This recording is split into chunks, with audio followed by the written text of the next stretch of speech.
Le coronavirus se répand et les écoles doivent fermer partout aux États-Unis comme dans le reste du monde.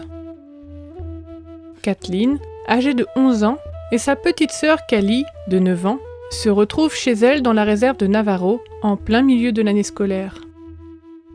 Kathleen et Callie étaient internes quand elles étudiaient à l'école indienne adventiste Holbrook. Mais quand l'école a dû fermer pour que les enfants restent en santé, les deux sœurs sont rentrées chez elles, dans une ville située à environ 90 minutes de voiture en Arizona. Être à la maison ne veut pas dire être en vacances. Les filles auraient dû encore suivre les cours et faire des devoirs, leurs professeurs donnant leurs cours en ligne.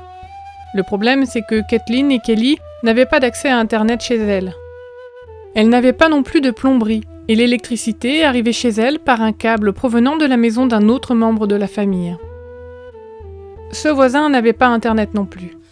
En fait, personne dans les environs n'avait Internet, sauf l'église adventiste du 7e jour, en bas de la rue. Quand le pasteur a appris dans quelle situation se trouvaient les filles, il les a invitées à venir faire leurs devoirs à l'église. Kathleen et Kelly ont jour après jour pris la route poussiéreuse pour aller faire leurs travaux scolaires à l'église. Tout en marchant, elles souriaient en se rappelant le bon temps passé à l'école Holbrook. Elles chantaient les joyeuses chansons qui parlaient de Jésus et qu'elles avaient apprises là-bas. L'une des maisons devant lesquelles elles passaient était connue pour être mal famée. La peinture des murs s'effritait et l'une des fenêtres était cassée. Des gens y entraient et en sortaient à toute heure. Les membres de l'église y étaient allés pour prier avec les gens, et leurs enfants étaient venus à l'école biblique de vacances. Mais aucun adulte ne semblait intéressé par Dieu. Puis, l'une des adultes a remarqué les deux sœurs si charmantes. Quand la maman de Kathleen et Kelly est un jour passée devant la maison, la voisine est vite sortie. « Pourquoi vos filles sourient-elles autant au lieu d'être comme ma petite sœur, triste à mourir ?» demanda-t-elle. « Pourquoi vos filles chantent-elles tout le temps ?» Les questions ont surpris la maman.